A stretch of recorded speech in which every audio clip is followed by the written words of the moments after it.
Assalamualaikum warahmatullahi wabarakatuh. Shalom. Salam sejahtera bagi kita semua. Izinkan kami menyambut Pak Agus dan tim dari BPN dengan sambutan kebesaran masyarakat suku Dayak dari Provinsi Kalimantan Tengah. Tabek selamat tinggal lantai, salam kahudun kalindai Malempang, adil kakalino, bacuramin kasuraga, basenya kajubata, arus, kanwil kalteng, pasti WBK, kanwil kalteng, pasti WBK. Terima kasih. Saya memperkenalkan diri Pak Agus dan tim. Saya Ilham Jaya, Kepala Kantor Wilayah Kementerian Hukum dan Hak Asasi Manusia Kalimantan Tengah. Hadir lengkap para pimpinan tinggi Pratama, Kepala Divisi Administrasi, Kepala Divisi Pelayanan Hukum dan HAM, Kepala Divisi Pemasyarakatan dan Kepala Divisi Keimigrasian. Juga hadir 6 Ketua Pokja dan staf hadir lengkap pada kegiatan ini. Tata nilai yang kami sampaikan, yang sering kami dengungkan di jajaran kantor wilayah, bahwa bersama-sama kita pasti WBK, karena kebersamaan justru dapat mendorong terlaksananya wilayah bebas dari korupsi di jajaran kantor wilayah Kementerian Hukum dan HAM.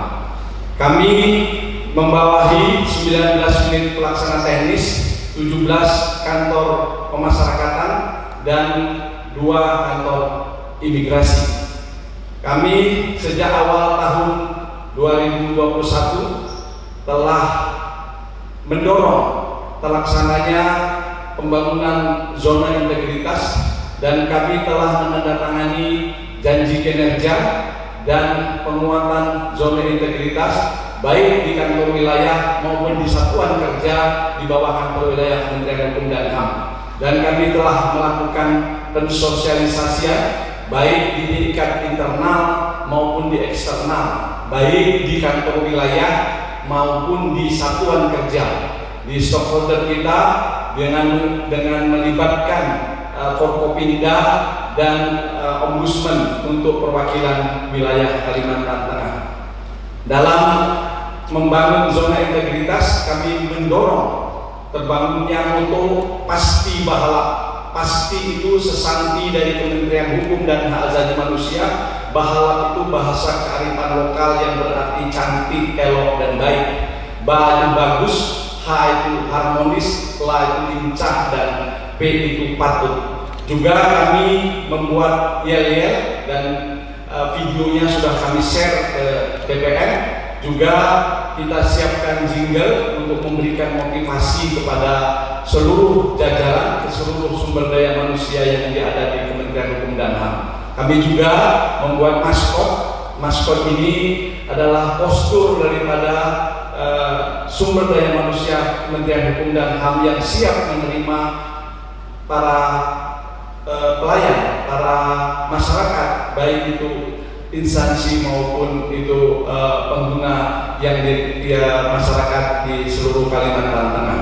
Kita juga memasang PIN untuk membuat jadi diri daripada teman-teman di jajaran kantor wilayah. PIN ini kita pasang di baju dinas para sahabat-sahabat di kantor wilayah Kementerian Hukum dan HAM.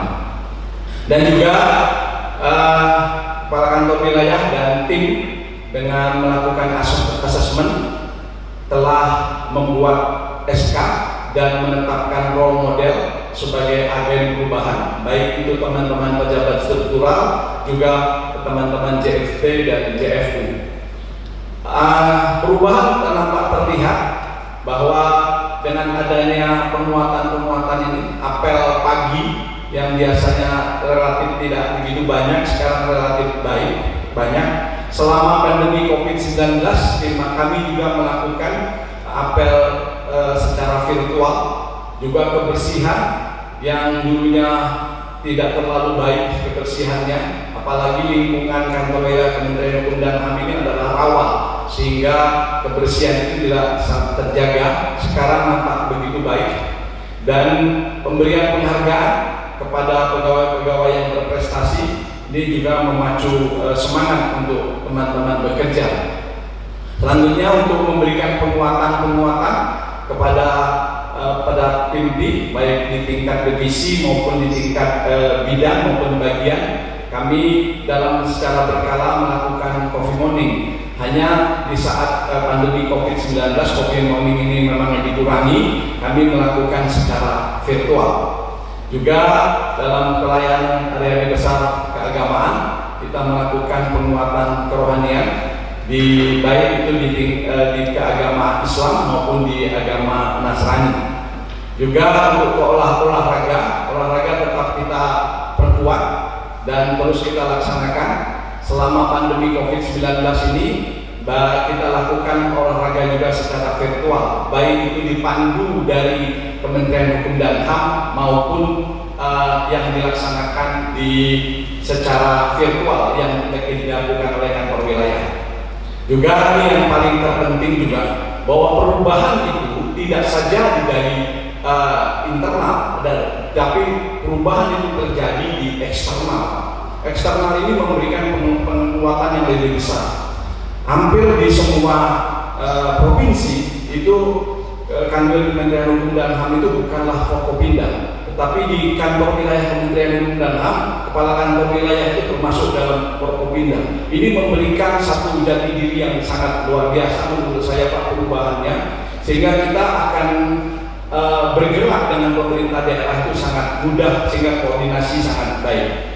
Untuk kegiatan penataan tata laksana untuk memberikan efisiensi dan efektivitas, kita memasang banner-banner di semua lapisan di divisi, baik di kantor maupun di luar kantor, baik banner maupun dalam bentuk buku saku, standar operasional prosedur di tingkat divisi, di tingkat bidang maupun di tingkat seksi. Jadi kita buat dalam bentuk leaflet, dalam bentuk buku saku.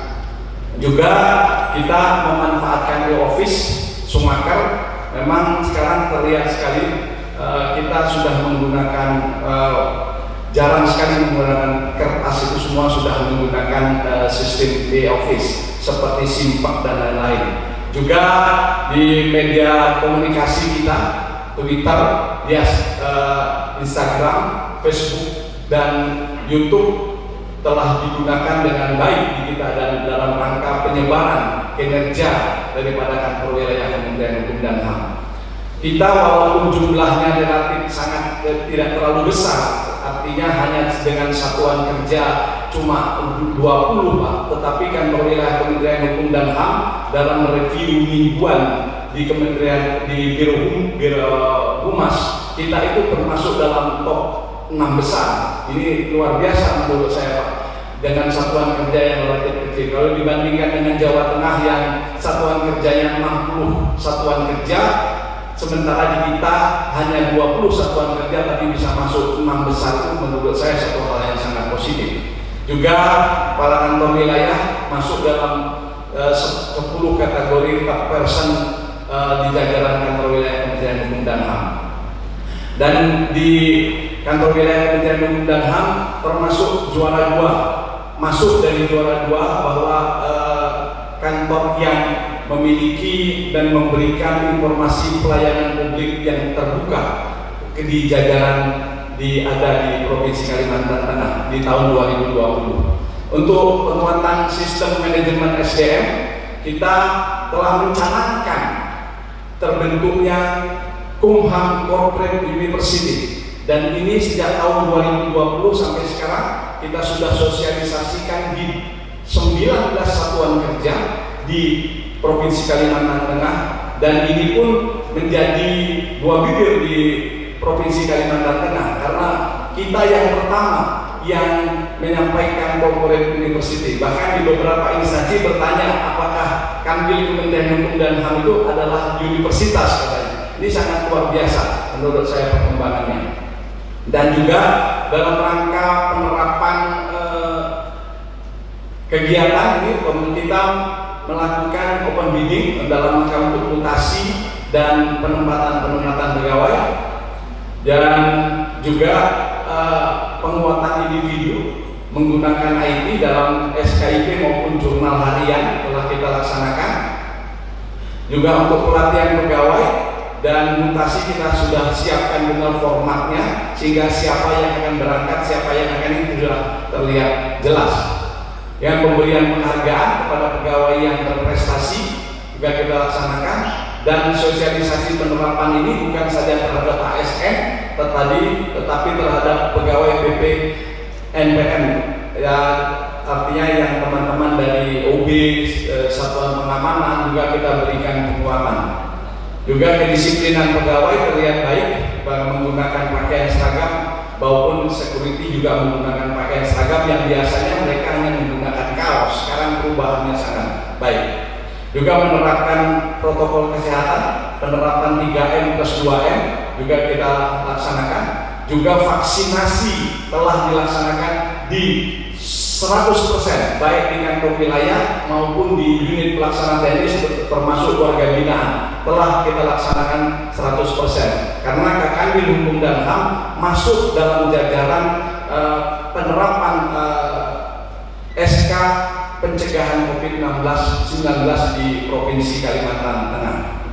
Dalam kekuatan akuntabilitas, kita memperkuat tim gratifikasi, whistleblower system maupun sistem kepentingan maupun elapor, dan kita sudah bentuk dan ada tim IT-nya, dan setiap laporan-laporan kita akan selesaikan dengan cepat. Juga terkait sosialisasi pemberantasan pungli dan gratifikasi, kita bekerja sama dengan Polri dan Kejaksaan, dan kita sering melakukan pertemuan, dan Kakanwil masuk di dalam tim pemberantasan pungli dan gratifikasi untuk Provinsi Kalimantan Tengah. Juga survei IPK dan IKM sangat baik. Survei hari ini IPK IKM IPK-nya 13,81 dan IKM-nya indeks kepuasan masyarakatnya 18,45%. Jadi menurut saya cukup sangat baik. Termasuk kita juga mempersiapkan Renstra dan rencana kerja strategi jangka panjang maupun jangka pendek, dan indeks utamanya telah kita sosialisasikan. Monitoring kinerja terus kita laksanakan dan menggunakan performance, dan dari 20 satuan kerja saat ini separuh lebih itu adalah sangat baik, dan lebihnya adalah baik. Terhadap pengawasan, kami juga telah melakukan pengawasan, mensosialisasikan baik di tingkat divisi maupun di tingkat bidang telah kita laksanakan, dan kami memasang banner-banner di semua lini di jajaran kantor wilayah maupun di unit-unit pelaksana teknis telah kita pasang, dan juga kita telah memasang CCTV untuk memantau bagaimana teman-teman di kantor wilayah untuk bekerja lebih baik dan untuk mengurangi pelaksanaan adanya penyalahgunaan kewenangan. Juga kami telah melakukan pemetaan risiko, membuat mitigasi risiko, dan pengaduan masyarakat kita laksanakan, kita selesaikan dengan baik. Ada timnya dan setiap bulan kita evaluasi. Juga terkait dengan elapor melalui Instagram, Facebook, dan Twitter. Jadi pengawasan itu bisa dari masyarakat, bisa dia melalui elapor, bisa Instagram dan Facebook dan Twitter. Ini juga 2 tahun berturut-turut ini kantor wilayah Kementerian Hukum dan HAM LHKPN-nya 100%, LKHASN-nya 100%, dan sudah mendapatkan penghargaan dari Inspektorat Jenderal bahwa kita telah 100% dalam pelaksanaan LHKSN dan LHKPN untuk 2021 demikian juga. Demikian juga untuk pelayanan publik, kita telah membuat maklumat pelayanan dan juga persiapan kita dalam rangka bagaimana kita membantu masyarakat untuk melakukan memberikan pelayanan yang terbaik. Lanjut juga kita meningkatkan kualitas dengan membuat SOP baik itu di tingkat divisi, imigrasi, di tingkat pelayanan, di tingkat pemasyarakatan, dan juga kita memasang banner-banner terkait dengan bagaimana pelayanan-pelayanan yang terbaik untuk masyarakat.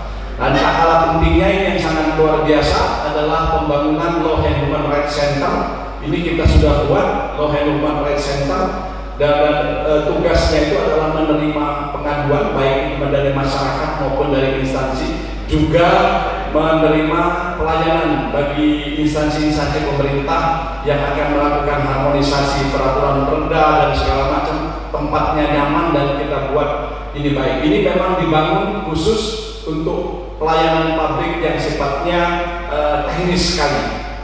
Lanjut. Dan juga kita dalam pelayanan publik agar bisa membuat masyarakat nyaman, kita membuat pojok budaya, dan ini sudah diresmikan oleh Bapak Rektor Universitas Palangkaraya selaku Ketua DHD Masyarakat Suku Dayak. Juga tempat pelayanannya yang sangat baik, dan ini betul-betul murni baru. Artinya dulunya pelayanan ini tidak ada. Dulunya ini tidak ada ruang tamu, tidak ada tempat bermain anak, tidak ada toilet di ruang tamu. Ini memang tidak ada. Ini murni betul-betul kita dorong sejak tahun 2020 sampai 2021 ini. Nah, untuk inovasi kita membentuk yang namanya Kumham Goes to Public. Ini adalah bentuk kanal media. Media itu banyak aplikasi-aplikasi yang ada di Kementerian Hukum dan HAM, tetapi media-media itu tidak tersampaikan ke masyarakat. Oleh karena itu kita perlukan media ini, media untuk membangun, memahamkan masyarakat, sehingga ini seperti branding image, Pak. Jadi masyarakat akan tahu bahwa kalau Kumham Goes to Public itu adalah milik Kementerian Hukum dan HAM. Dan kedua, kita pojok kekayaan intelektual inovasi ini kita bangun ke pemahaman inovasi, pemahaman masyarakat agar masyarakat paham apa arti pentingnya kekayaan intelektual itu. Karena aplikasinya itu sudah ada di Kementerian Hukum dan HAM, di Direktorat Jenderal Kekayaan Intelektual, tetapi mensosialisasikannya itu yang penting. Oleh karena itu kita lakukan sosialisasi ini sejak dini ke seluruh sekolah menengah pertama di seluruh provinsi Kalimantan Tengah. 14 provinsi di Kalimantan Tengah ini ada 14 kabupaten kota. 14 kabupaten kota itu 8 kabupaten kotanya sudah kita laksanakan pojok kekayaan intelektual di seluruh sekolah menengah pertama. Juga kita memperkuat dengan adanya WhatsApp group, baik di notaris, baik itu di tingkat instansi, di bagian hukum, juga pengguna pelayanan kita agar lebih mudah mengkomunikasikan kegiatan ini. Inovasi ini sangat sederhana, tetapi menurut kami memberikan dampak yang sangat besar, karena aplikasi-aplikasi yang ada kalau tidak dikomunikasikan masyarakat juga tidak terlalu paham. Dan Kantor Wilayah Kementerian Hukum dan HAM dalam 2020-2021 ini juara 1 untuk jaringan dokumentasi dan informasi hukum, dan juga juara 2 di tingkat administrasi hukum umum. Juga penghargaan yang terakhir ini JDIH terbaik, juga penghargaan dari para bupati 14 kabupaten kota yang telah kita lakukan kerjasama dengan mereka, dan juga penghargaan keterbukaan informasi publik terbaik 2. Untuk tahun 2021 ini kita sudah dilakukan survei dan sudah dilakukan on the spot ke kantor wilayah, dan mudah-mudahan dalam waktu dekat bocorannya kita menjadi terbaik 1. Juga dalam rangka kegiatan ini pencegahan COVID-19, Kepala Kantor Wilayah masuk dalam jajaran panitia provinsi. Ini juga memberikan motivasi yang kuat bagi jajaran, karena jajaran akan dengan mudah bekerja sama dengan pemerintah daerah, dan kami juga menerapkan QR dalam rangka peduli lindungi, juga mempersiapkan untuk wastafel dan hand sanitizer, serta lab tempat sampah yang baik dalam rangka pencegahan COVID-19. Demikian Bapak, waktunya yang terbatas, pas 20 menit kami memaparkan bagaimana persiapan, bagaimana pelaksanaan, sampai bagaimana hasil daripada pelaksanaan pembangunan zona integritas menuju UBDK BBBM di jajaran kantor wilayah maupun di jajaran unit pelaksana teknis sekalian. Saya akhiri, Allahumma muwaffiq ila aqwamit thoriq. Wassalamualaikum warahmatullahi wabarakatuh. Terima kasih.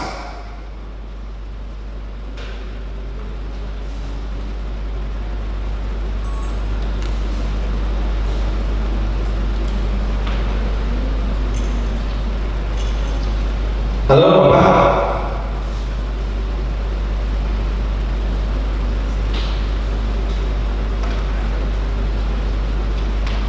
Halo. Tes. Ya, ya Pak. Tadi yang terakhir terdengar ya Pak?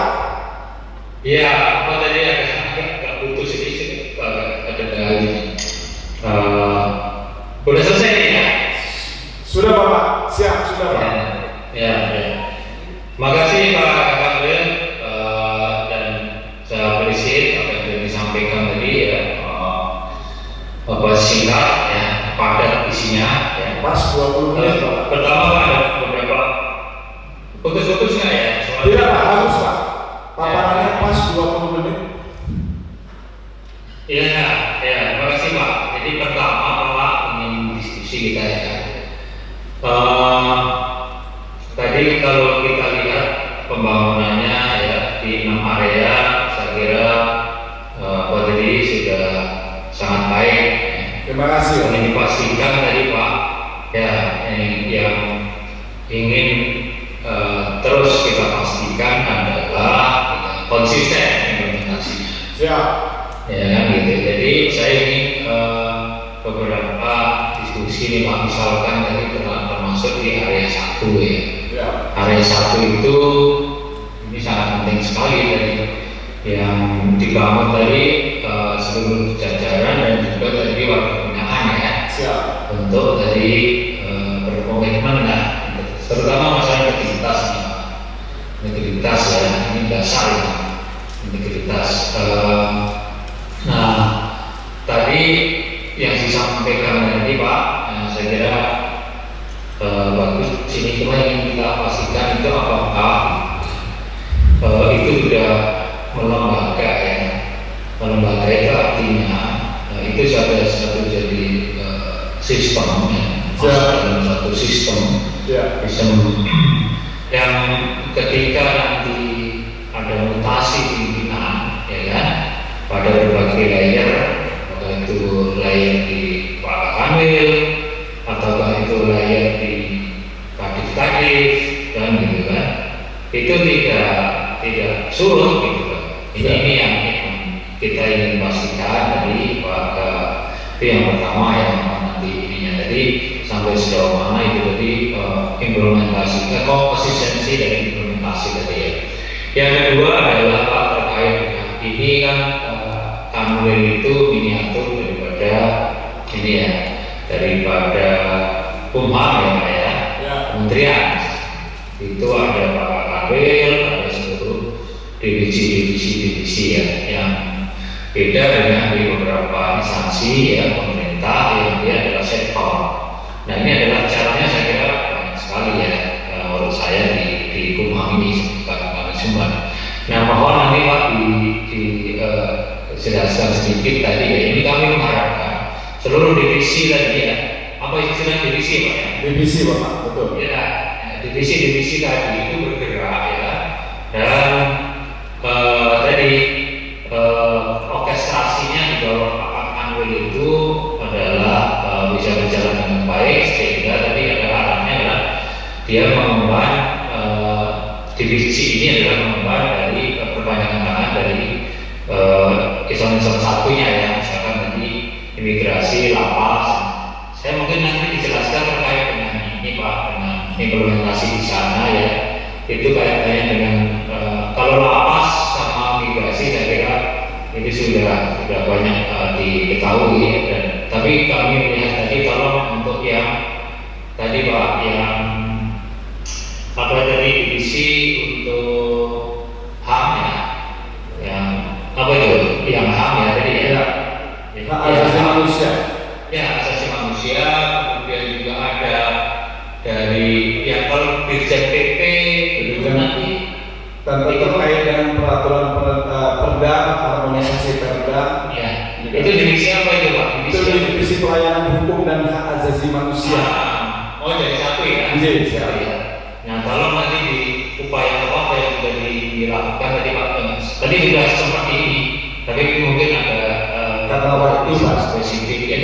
Kemudian yang berikutnya untuk lapas juga kaitannya dengan dari program SPPTI ya, pertukaran data ya. Itu sangat penting ya. Ini seperti apa di wilayah Bapak gitu kan. Terus kalau ya saya itu dulu kalau tadi ya yang perlu kami dapatkan informasi Pak. Silakan Pak. Terima kasih Pak Agus dan para tim dari BPN. Kantor wilayah Kementerian Hukum dan HAM ini dan kantor wilayah di Kementerian Hukum dan HAM mengandung integrated type, tidak berbeda dengan di Kementerian Keuangan yang holding type. Integrated type itu seperti disampaikan Pak Agus tadi bahwa kepala kantor wilayah itu merupakan representasi dari Kementerian Hukum dan HAM. Jadi Kakanwil itu melaksanakan tugas 11 unit eselon 1. Jadi di kantor wilayah itu ada 11 unit eselon 1 dan mereka ini Kakanwil ini dibantu oleh 4 kepala divisi. 4 kepala divisi ini merepresentasi dari unit eselon 1-nya. 6 unit eselon 1 yang dipegang oleh teman kepala divisi pelayanan hukum dan HAM, itu Direktorat PP, Direktorat Administrasi Hukum Umum, Direktorat Jenderal Kekayaan Intelektual, Badan Penelitian dan Pengembangan, Direktorat HAM dan Keimigrasian itu 1, Direktorat Jenderal Keimigrasian, Pemasyarakatan 1, dan divisi administrasi itu membawahi Sekretariat Jenderal, Inspektorat Jenderal dan BPSDM Hukum dan HAM. Nah, jadi Kakanwil itu representasi dari Bapak Menteri untuk bisa mengendalikan 4 kepala divisi ini yang membawahi 11 unit eselon 1-nya. Nah, ini alhamdulillah kita berjalan dengan baik. Itu tadi sesantinya bahwa kebersamaan ini membuat kita menjadi WBK karena agak memang berbeda. Jadi Kakanwil itu sementara Kakanwil ini kan basic awalnya berbeda-beda, ada yang dari pemasyarakatan dan dari imigrasi. Nah, mereka harus juga memahami bidang-bidang divisi pelayanan hukum dan HAM. Apalagi di divisi pelayanan hukum dan HAM itu sangat majemuk Bapak. Menangani notaris, menangani peraturan daerah, harmonisasi daerah, belum lagi persoalan pelanggaran HAM. Ini kan sangat majemuk sekali. Nah, itu keunikan dari integrated type yang dipergunakan oleh kantor wilayah Kementerian Hukum dan HAM. Terkait dengan pemasyarakatan seperti yang ditanyakan Bapak tadi, sistem integrated criminal justice system dalam rangka pelaporan ini, kita di kantor wilayah telah membangun integrated criminal justice system di tingkat daerah. Artinya kepala kantor wilayah, Kapolda, Kejaksaan Tinggi, pengadilan telah melakukan MOU Bapak kita dalam rangka tukar informasi. Dan yang baru-baru ini kita dengan pengadilan tinggi telah menandatangani kerjasama tentang e-besuk. Jadi e-besuk itu selama ini yang membesuk itu mereka harus mendapatkan izin dari hakim di pengadilan itu. Sementara kan pengadilan itu kadang-kadang hari Sabtu dia tutup Pak. Ini kan akan merepotkan. sehingga dengan besuk mereka tidak perlu lagi datang ke hakimnya di pengadilan negeri. Mereka cukup memasukkan aplikasi yang dibangun oleh pengadilan tinggi, sehingga kita di lapangan cukup mereka masuk dan akhirnya mereka ke lapas atau ke rutan dengan menunjuk surat yang mereka sudah print dari aplikasi itu. Jadi ini yang pertama, dan kebetulan kita bekerja sama dengan pengadilan tinggi yang tahun ini juga sedang didorong untuk BBBM. Nah, ini dalam rangka terkait dengan konsistensi, Pak, karena ini kita bangun sudah sejak tahun 2019 kita hanya sampai di TPI, 2020 kita sampai di TPN, Pak. 2021 ini mudah-mudahan dengan dorongan Pak Agus ini mudah-mudahan kita bisa lolos. Ini luar biasa, artinya kita membangun ini bukan hitungannya hari atau jam, kita sudah menghitung tahun. Mudah-mudahan konsistensi ini kita bangun baik di tingkat internal, apalagi kita setiap beberapa bulan secara periodik menambah jumlah role model. Ini juga mempengaruhi, makin banyak role model makin akan makin bagus pemahamannya. Seperti kita menanam, makin banyak tanamannya makin lebat dan di kebunnya. Jadi sehingga oleh karena itu konsistensi itu benar kata Pak Agus, memang dikhawatirkan banyak mutasi, kadang-kadang banyak perubahan, termasuk juga perubahan di tingkat eksternal. Artinya kepala kantor wilayah bukan saja ditunjuk sebagai undangan Forkopimda, tetapi melalui SK Bapak Gubernur, Kakanwil itu termasuk dalam Forkopimda. Dan ini saya sudah 4 kali Kakanwil, Bapak. Saya baru temukan di Kalimantan Tengah ini bahwa Kakanwil itu adalah bagian dari Forkopimda, dan ini juga memberikan efek pengaruh perubahan yang sangat signifikan, Pak. Karena pertama dari sisi mental saja memberikan keyakinan bahwa kantor wilayah sangat bermanfaat untuk jajaran di Kalimantan Tengah. Ini Pak, menurut saya konsistensinya, dan kami yakin konsistensi ini bisa ditularkan oleh teman-teman kepala divisi. Demikian Pak jawabannya. Ya, terima kasih Pak. Tadi saya tertarik dengan kolaborasi jadinya. Jadi saya kira itu tadi sangat penting itu Pak, kolaborasi pindah tadi ya. Iya Pak. Karena ini baru Bapak, memang betul Bapak. Jadi karena memang Kakanwil Forkopimda itu yang selama ini kan Forkopimda hanya di tingkat Kejaksaan Tinggi, Polda dan Korem, Bapak. Nah, ini sekarang Forkopimda ini sudah sampai di jajaran hukum dan HAM, sehingga kita sangat mudah dalam berkoordinasi. Terima kasih Pak. Tadi MOU tadi saya kira bagus Pak. Jadi MOU itu memang sudah ada ya? Sudah Pak, sudah. Karena dijadikan juga maskot pengadilan tinggi untuk meraih BBBM. Karena memang khusus di Kalimantan Tengah ini, izin Pak Agus, Kalimantan Tengah ini luas wilayahnya 1,5 kali Pulau Jawa, Pak. Luas sehingga masyarakat itu kalau besok susah sekali Pak untuk ke pengadilan. Mereka datang ke pengadilan itu butuh waktu sampai berpuluh jam Pak, sampai 5 jam, 6 jam, sehingga mereka kadang-kadang sudah habis ngeluh uang 1 juta, 2 juta, apalagi ongkos di Kalimantan Tengah ini sangat mahal Pak, karena jalan sangat sulit. Oleh karena itu dengan adanya besok mereka akan dengan mudah, jadi mereka tidak perlu lagi. Nah, karena di masyarakat kita ini relatif menengah ke bawah Pak. Nah, besok ini dilaksanakan di kantor-kantor desa, jadi dilibatkan desa. Jadi desanya yang jadi masyarakat sana tidak perlu datang ke pengadilan, tapi datang ke kantor desa. Kantor desa untuk, karena masyarakat kan jarang punya smart HP, smart ini Pak, dan juga sinyal relatif jelek di Kalimantan Tengah, dan mereka hadir. Dan kegiatan ini sudah masuk e-gov-nya Provinsi Kalimantan Tengah.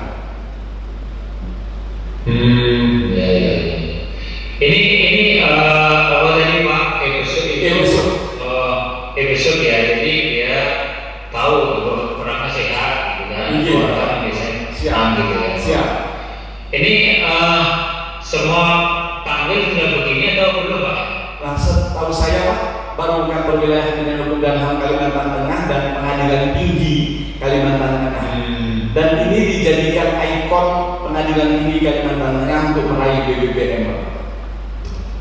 Kalau pengadilan tinggi apa ininya apa tadi korelasinya maksud saya? Kalau mungkin di Iya. apa Pak? Oke, pengadilan tinggi itu sebagai koordinator pengadilan-pengadilan negeri yang ada di Kalimantan Tengah. Untuk tersangka atau si terdakwa itu keluarganya besuk atau pengacaranya besuk, itu kan syaratnya harus mendapatkan izin dari hakim di pengadilan negeri tersebut atau hakim di pengadilan tinggi. Nah, jarak masyarakat dengan pengadilan itu kan sangat jauh, Pak. Jadi mereka ini akibatnya kalau tidak ada yang besuk ini, mereka untuk besuk ke lapas atau rutan itu sebelum besuk mereka harus datang dulu ke pengadilan. Nah, Bapak bayangkan di Kalimantan Tengah ini dari satu kampung ke kota kabupaten itu makan waktu 3 sampai 4 jam. Nah, dengan adanya yang besuk, mereka cukup datang ke desanya mereka, ke kantor desanya mereka. Kami mau besok umpamanya hari Selasa, nanti aplikasi ini connect ke pengadilan, nanti hakimnya memperbolehkan izin, jadi mereka tidak perlu lagi. Nah, aplikasi di pengadilan ini terkonek di rutan dan lapas. Nanti pada saat masyarakat ini datang ke P2U-nya, petugas pintu utama di lapas dan di rutan, mereka cukup menunjukkan saja saya sudah mendapatkan izin dari, dan ini menjadi hal yang baru. Nah, oleh pengadilan tinggi Kalimantan Tengah ini sudah dikonekkan dengan e-gov-nya Provinsi Kalimantan Tengah karena dianggap ini bentuk satu pelayanan. Dan luar biasa menurut saya hal ini dilaksanakan sangat membantu, apalagi di Kalimantan Tengah ketika saya sampaikan tadi bahwa luasnya itu kan 1,5 kali Pulau Jawa. Beda kalau di Jawa Pak, orang mau besok mungkin dengan 30 menit, 20 menit sudah sampai. Kalau di Kalimantan Tengah Pak, kalau paling kecil itu 3 jam Pak baru bisa sampai. Belum lagi biayanya yang sangat besar. Demikian. Nah tadi oke Pak, jadi saya kira itu bagus ya Pak tadi. Tadi bayangan saya ada semacam besok itu juga tadi bisa pakai Vicon juga. Iya, yang kita laksanakan kalau Vicon sudah semua di lapas dan rutan, karena sejak dikeluarkannya surat Menteri Hukum dan HAM, Ketua Mahkamah Agung, Kepala Kepolisian Republik Indonesia itu bahwa sidang itu bisa melalui Vicon, besok juga melalui Vicon, karena mereka tidak boleh bertemu selama pandemi COVID-19. Tapi kan kadang-kadang mereka kan ingin besok itu melihat benar. Nah, kadang-kadang kalau Vicon kan mungkin mereka tidak begitu melihat atau ingin mengantarkan surat atau surat kuasa segala macam. Nah, izin besuk ini jangan diperlukan. Jadi kombinasi antara Vicon dan besuk ini menurut saya sangat-sangat memberikan arti yang besar. Ya, makasih Pak. Jadi perizinan ya langsung nanti connecting gitu, nggak usah ke pengadilan dan itu langsung bisa tadi bisa buka aplikasi, oke, nanti ini semua kan gitu kan. Ini bagus ini Pak. Artinya ke pengadilan ke lapas ke rutan ini pakai aplikasi apa namanya Pak? Aplikasi besok yang dikembangkan oleh Pengadilan Tinggi Kalimantan Tengah. Nah, karena dia tahu stakeholdernya adalah lapas dan rutan, mereka karena hubungan kita sangat baik, mereka mengajak kita MOU, dan MOU ini sudah ditindaklanjuti antara rutan dan lapas di daerah dengan pengadilan negeri yang ada di daerah. Oke, jadi untuk di pengadilan di bawah Kalteng UPT sudah semua. Jadi untuk kami informasikan dengan Bapak, di Kalteng ini ada 14 kabupaten kota. Sementara dari 14 ini baru ada 6 UPT pemasyarakatan. Jadi Bapak bisa bayangkan bahwa satu UPT itu bisa mengampu 2 sampai 3 kabupaten, Pak. Berapa jauhnya itu, Pak?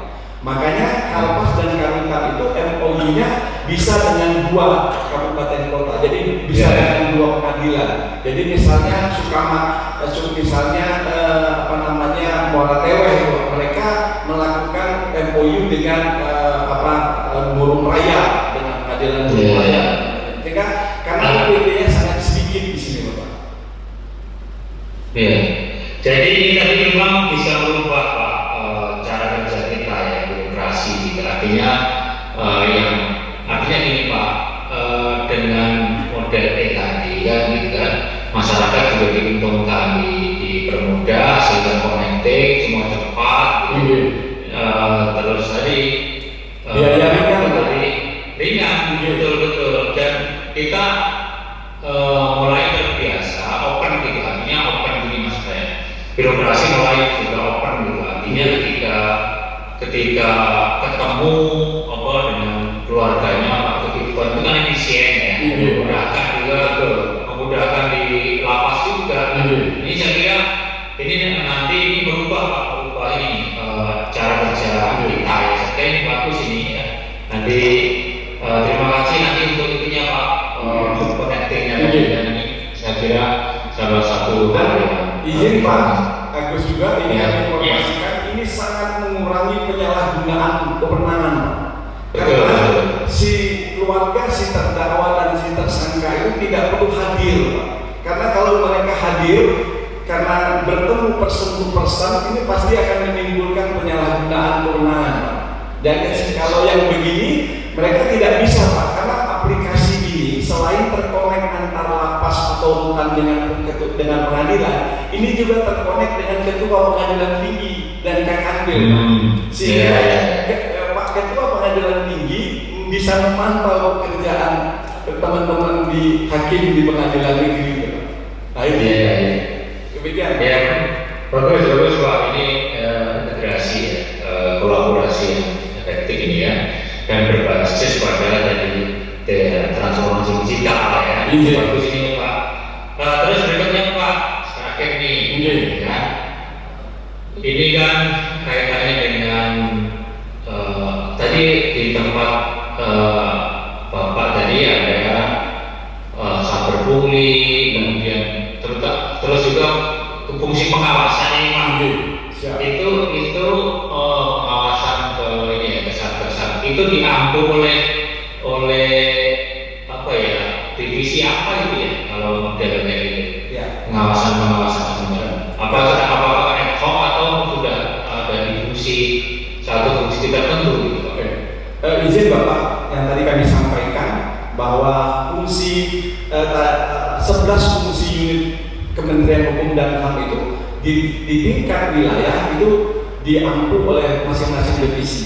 Kalau ditanyakan siapa yang mengampu Inspektor Jenderal di bawah, itu yang terkait dengan cyberbullying itu adalah Kepala Divisi Administrasi, Bapak. Tetapi dalam pelaksanaan di lapangan kita kolaborasikan dengan para kadif, Pak.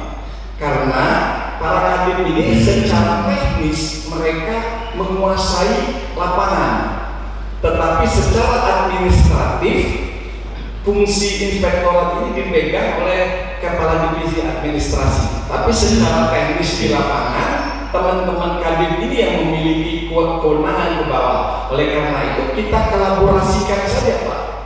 Iya. Orkestrasinya itu di kadif administrasi, Pak. Iya, siapa Pak? Sebagai leading sektornya dari administrasi. Iya, administrasi ya. Itu untuk di tingkat internal. Sementara kalau di tingkat eksternal, Kakanwil itu karena Forkopimda masuk dalam jajaran satuan tugas pemberantasan gratifikasi dan pungli. Di wilayah provinsi itu. Di provinsi Bapak. Dan karena itu sifatnya menetap, Pak, artinya itu melalui SK Pak Gubernur. Dan ini terus kita laksanakan setiap bulan Pak, evaluasinya pelaksanaan ini baik di daerah. Dan Kakanwil masuk dalam kategori pencegahan tindak pidana pungli dan gratifikasi. Kalau yang di situ Pak, itu orkestrasinya di siapa ya, kalau di level provinsi tadi ya? Jadi kalau di pusat itu kan ada Menko Polhukam tuh, adanya di sana. Nah itu tuh kalau yang ini pemerintah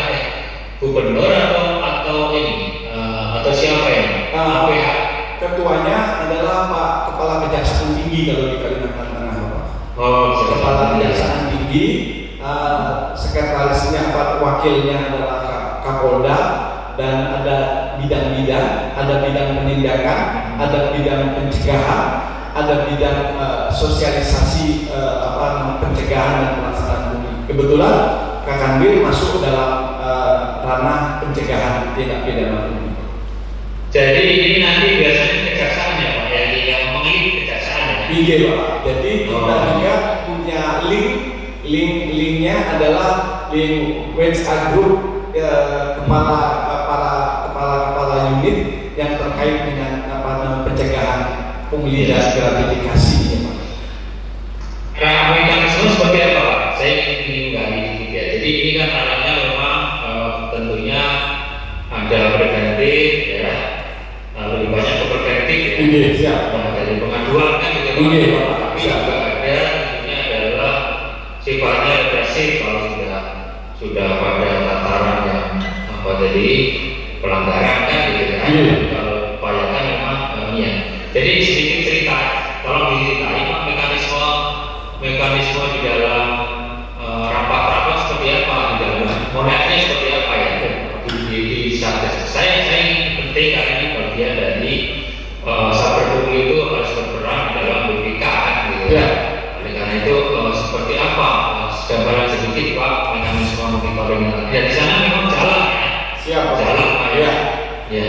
Khusus untuk di Provinsi Kalimantan Tengah Bapak, mungkin sama juga di beberapa provinsi, hanya mungkin keanggotaannya yang berbeda. Khusus untuk di Kalimantan Tengah ini bahwa tim saber pungli provinsi itu sifatnya monitoring dan evaluasi Bapak.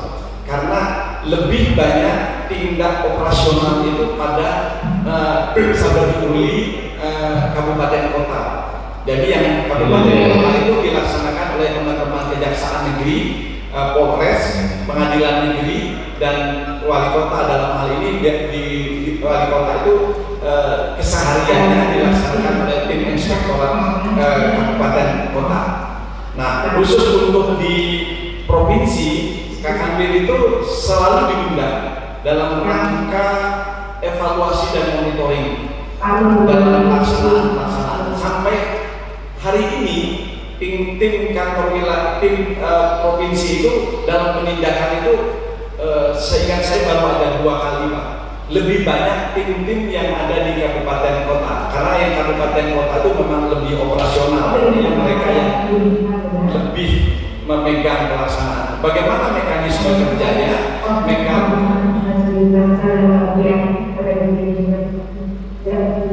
Ada suara masuk Pak kayaknya. Pak Gurni, bocor nih. Ya, terima kasih Bapak. Jadi bagaimana mekanisme kerjanya? Kami setiap bulan secara periodik dilakukan rapat. Biasanya Pak Kapolda itu diwakili oleh Direktur Intel. Kalau di Kejati diwakili oleh Asisten Intel. Kalau di Polda, di pemerintah daerah itu dari Inspektorat Wilayah. Kami sering memberikan masukan-masukan. Nah, contohnya untuk penerimaan pegawai tahun ini Pak. Nah, kami sudah menyampaikan bahwa Kantor Wilayah Kementerian Hukum dan HAM tahun 2021 ini akan mengadakan penerimaan pegawai. Kira-kira mekanismenya ini. Mereka di kelompok ini mereka sudah memetakan hal-hal yang rawannya itu di mana, di posisi yang mana. Kalau ini rawannya di sini, kalau ini rawannya di sini. Satu contoh misalnya kalau di Kalimantan Tengah ini kan yang rawan misalnya pada kesehatan Bapak. Kesehatan itu karena untuk tahun ini Kementerian Hukum dan HAM tinggi badan itu sangat luar biasa, 165 misalnya satu contoh itu Pak. Ini sudah kita sampaikan juga dengan tim saber pungli bahwa karena teman-teman di Kalimantan Tengah ini untuk ukuran tinggi 165 itu sangat sulit Pak. Nah ini menimbulkan hal-hal yang sangat negatif. Nah oleh karena itu mitigasi risikonya kita sudah sampaikan kira-kira demikian. Bisa juga kami menyampaikan melalui WhatsApp di tingkat teman-teman di Kapolda maupun dan ini tidak di share ke teman-teman di tingkat bawah. Itu mekanismenya Pak.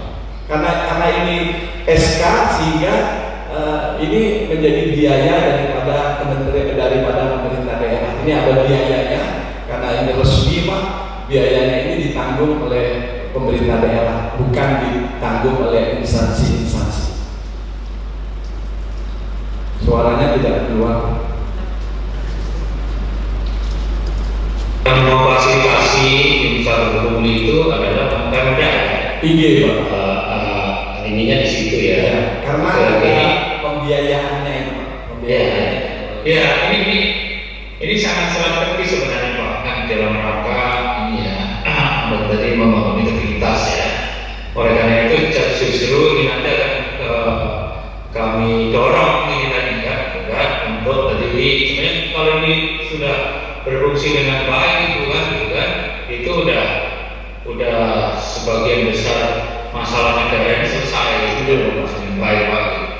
Oke, saya kira saya apresiasi Pak untuk yang tadi ya, ini kolaborasi tadi ya dengan sahabat publik tadi, dan ini kan tadi langsung connect ya dengan teman-teman di mana tadi di Polda, di Polda, kemudian di Kejaksaan Tinggi,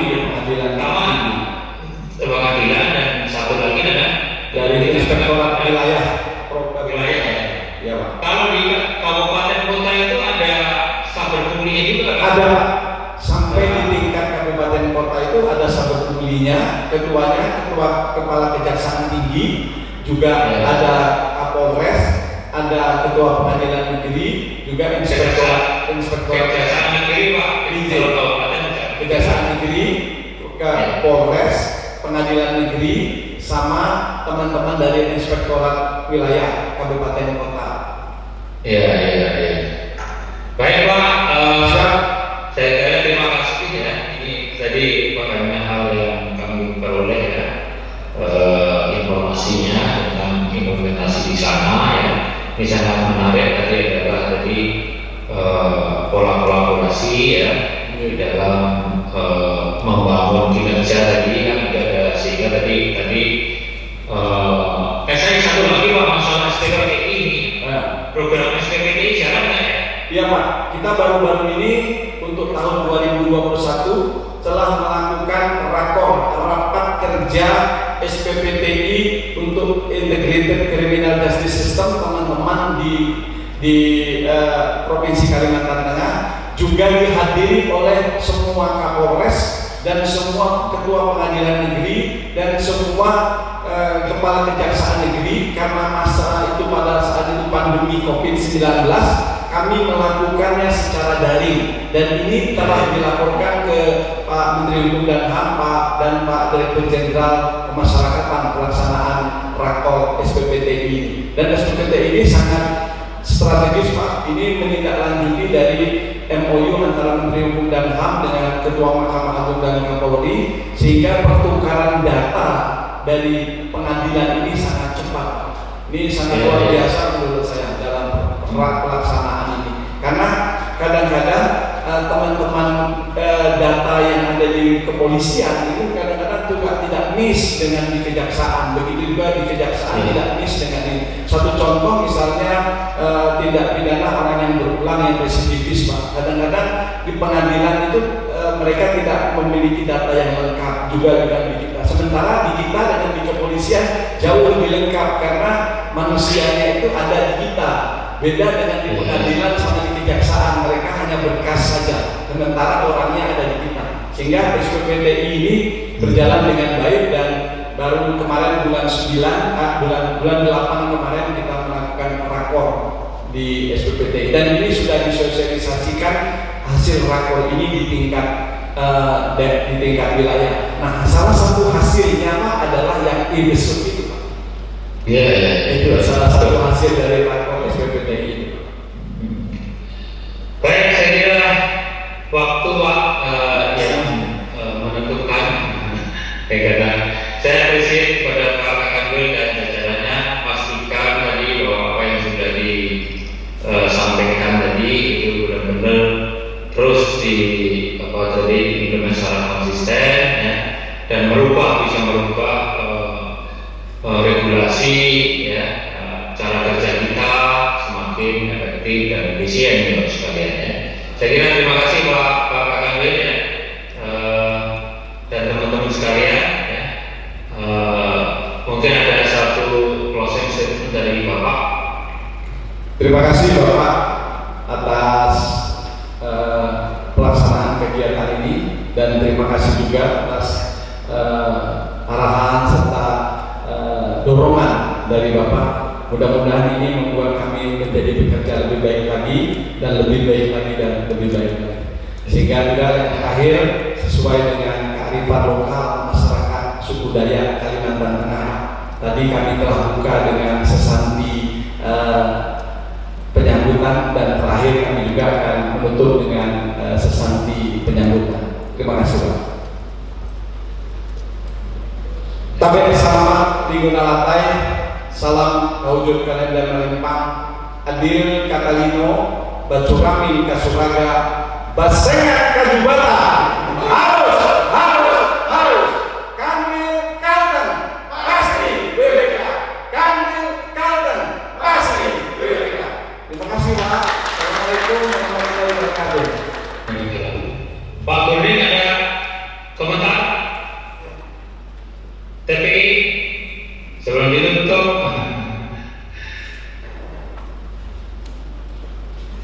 Cukup. Ya. Halo Pak Kurning. Putus-putus ya kayaknya ya. Iya Pak, kayaknya Pak Kurningnya masih. Ya. Ya, baik Pak Kanwil dan Bapak-Ibu sekalian, terima kasih atas diskusinya, aktif informasinya ya terkait pembangunan dunia aktivitas di Kanwil Kalimantan Tengah. Terima kasih, kami akhiri. Mohon maaf apabila ada yang berkenan Bapak sekalian, dan salam sehat untuk semuanya. Bila kita